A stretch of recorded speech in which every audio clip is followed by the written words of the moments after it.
وہ تبلیغ کا جذبہ نہیں بدلا اور اس تبلیغ کی رفتار نہیں بدلی.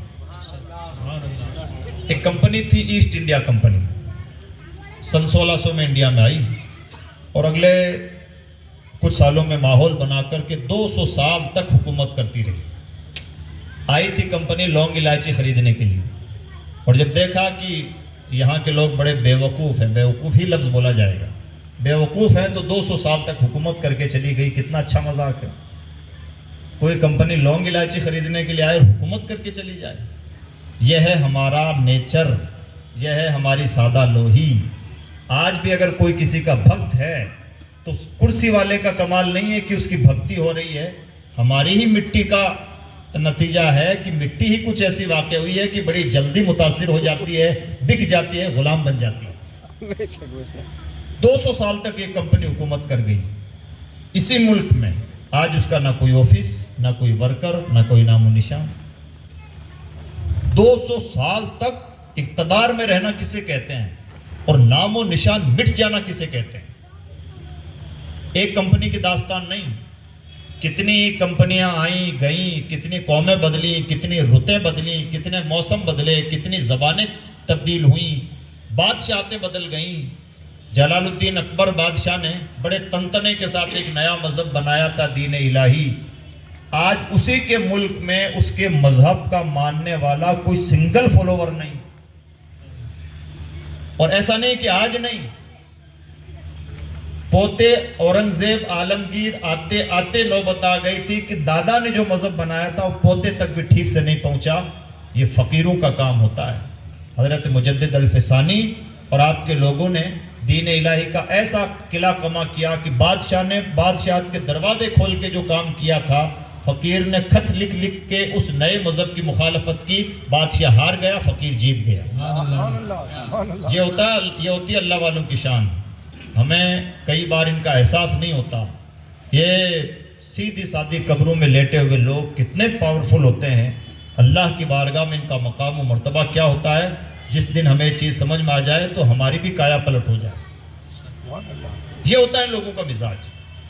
تو بتانا یہ ہے کہ جلال الدین اکبر نے, بادشاہ نے شاہی دروازے کھول کر کے جو مذہب بنایا پھیلایا, اس کا فالوور نہیں. اور 200 سال تک حکومت کرنے والی کمپنی کا نام و نشان نہیں. یہ صرف 2 واقعات نہیں, کتنی ہی قومیں آئیں, کتنی تہذیبیں آئیں, کتنی زبانیں بدلیں, بادشاہتیں بدلیں. کوئی زندہ نہیں رہتا ہے جناب. سب 150 سال کے لیے آتے ہیں, اچھل کود کرتے ہیں, مر جاتے ہیں. انسان بڑا کم ظرف ہے جو اسے لگتا ہے کہ کوئی 200 سال تک حکومت کرنی ہے, سازشیں کرتا ہے, حسد جلن کینہ میں مرا جاتا ہے, جادو ٹونے تک کی نوبتیں آ جاتی ہیں. ایسا لگتا ہے کہ سب کچھ دنیا ہی ہے. وہ بھول جاتا ہے